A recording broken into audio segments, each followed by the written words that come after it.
Hello, grade 10 students. Let's pick up where we left off with our second part of writing a formal email asking for and giving information. I need you all to prepare your student books page 54 and 55 and your workbooks page 47 up till page 50. Let's begin. The objectives of the day are recall formal language features, analyze a flyer in terms of content, plan writing a formal email following the appropriate layout, demonstrate ability to compose a formal email through implementing given information from the flyer. Let's begin. Let's recall formal language features that we have learned previously. I want you all to pause the video for a minute and try to write down as many as you can remember. The first one is passive voice, well done. Then, no contractions. Indirect questions, long sentences, and finally, formal linkers. Well done, everyone. Let's move on to the questions. I need you all to take a look on the following 6 questions, pause the video, and try to answer them. Once you are able to answer these 6 questions, then you are on the right track to writing a good formal email. Pause, write down, and let's see your answers.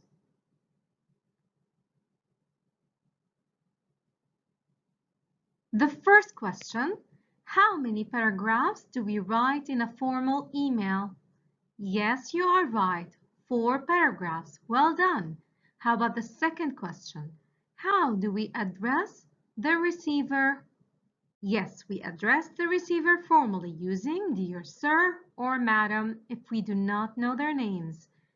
Question 3. What information is included in the opening paragraph?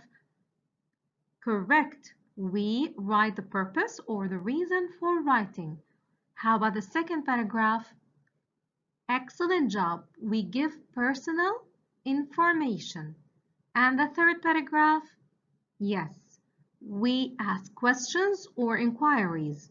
How about closing? Of course, we thank the person we're writing to and we sign off with yours faithfully or yours sincerely. Well done, everyone. Before we begin, I'm going to give you some helpful tips and I want you all to refer with me in your student books page 55 so you will be highlighting and underlining important information required.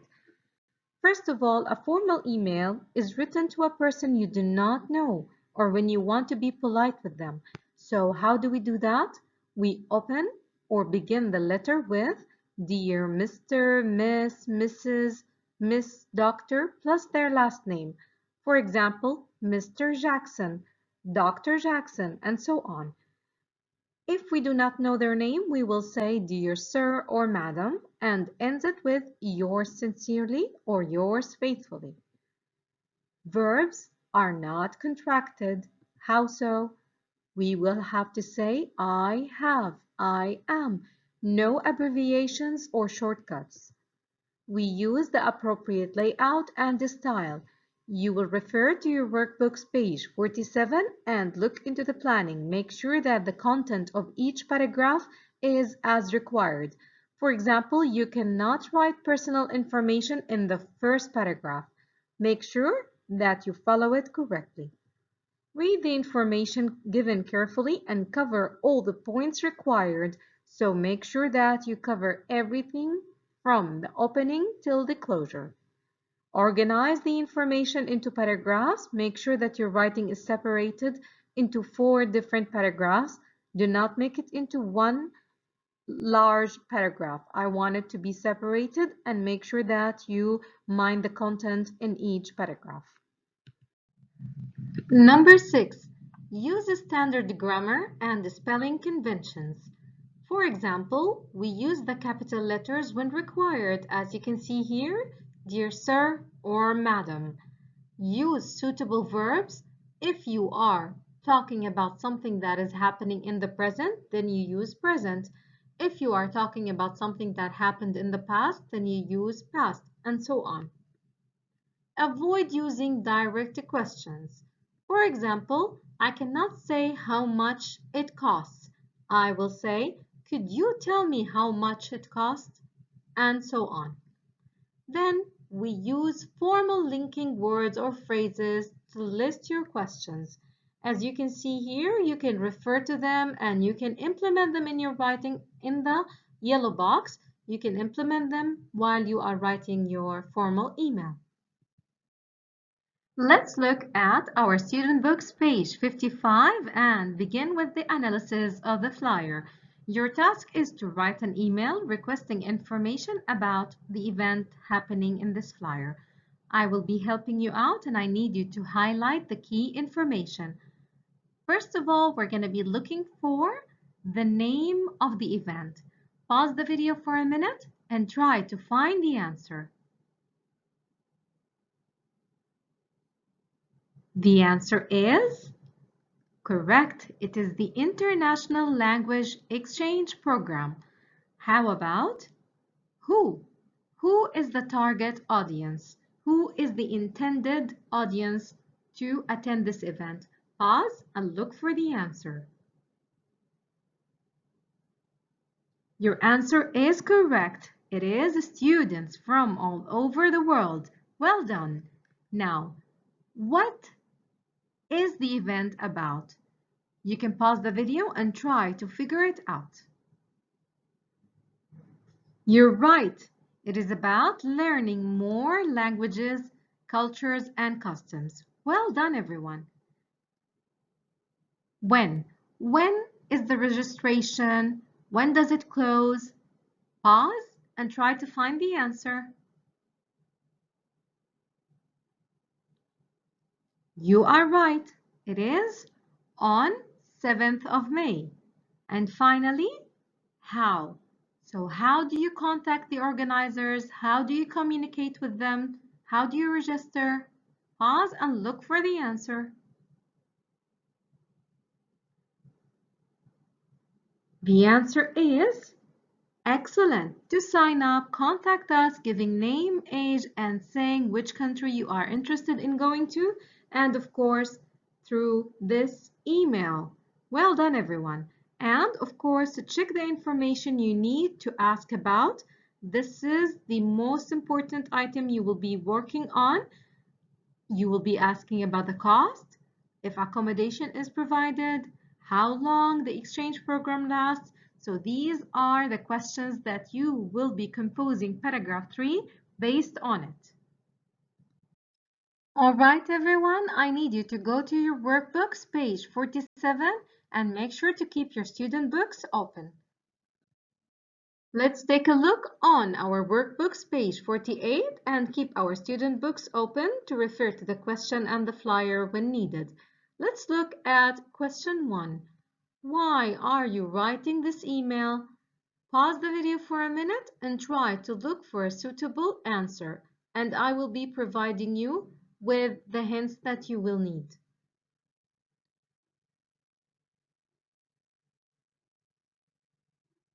The hint for the first question is right over here. Write an email requesting information about ILEP. So, your suitable answer should be correct. To ask for information about the language exchange program. Any related answer to this is correct. The second question, who are you writing the email to? So you will be looking for a name. Pause the video and let's find the answer.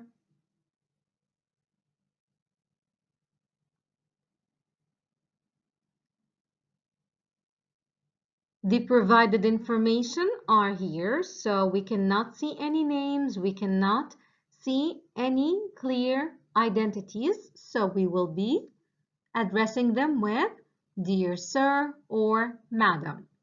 How about the third question? How does this affect the style you will write the email in? If we do not know the person we are addressing, how is the style going to be?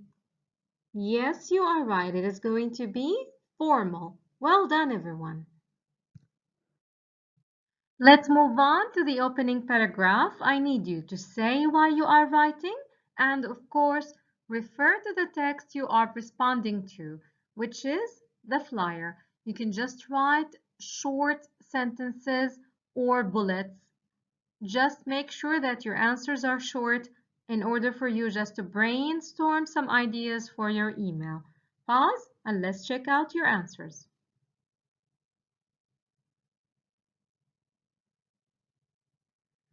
The suggested answer is, for example, I am interested in attending the International Language Exchange Program. I need information about the program. So you gave the reason. How did you know about it? You found it advertised in your flyer. This is the suggested answer. Any related answer to this is correct. Let's move on to the main part. I need you to look at the first question. Explain who you are and why you are writing. Pause the video for a minute and try to write down some personal information as bullets. Let's look at the sample answer. My name is Jack Barnes. I am 20 years old. I am studying English at university. I am interested in going to Italy for the exchange program. I would like to reserve a place. You see, these are short sentences and these are written in the form of bullets. You can do the same and write down your personal information. Let's move on to the next one. Explain the information that you require. So pause the video for a minute and of course let's take a look on the hint that we have here.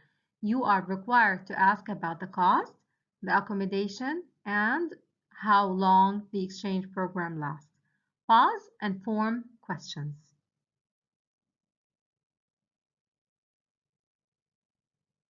The suggested answer is, as I just mentioned earlier, the cost, if accommodation is provided, how long the exchange program lasts. So these are the information you will be requesting information about. Let's move on to the closing paragraph, and remember, in the closing paragraph, we will be thanking the person we are addressing in advance for their assistance. So pause the video for a minute and write down a short sentence expressing your gratitude. The suggested answer is, thank you for your assistance. Yours faithfully, Jack Barnes. Any related answer to this is correct. Now that you finished with the planning, make sure that you refer to the tips and make sure that you follow all requirements. Let's begin writing. Let's take a look on the sample paragraphs. Start with paragraph 1. As we can see here, we mentioned the reason for writing and where you saw the ad or the advertisement. It was in a flyer, and why you are writing to request for information about the program. Paragraph 2, these are personal information about yourself. Paragraph 3, the information you are requesting or the questions you are asking. Question 4, how you close by thanking and signing off. This is a sample writing. Any related style to this is correct. Now that you finished writing, I want you all to take a look on the checklist and make sure that you covered all the requirements. Make sure that you read the rubric properly. You mentioned why you were writing, and make sure that you thought clearly about who will be reading your email using the suitable formal style, and of course you used the appropriate layout. Your writing was organized, you used the suitable greeting, and you signed off correctly. Make sure that you avoided using direct questions, you avoided using contractions.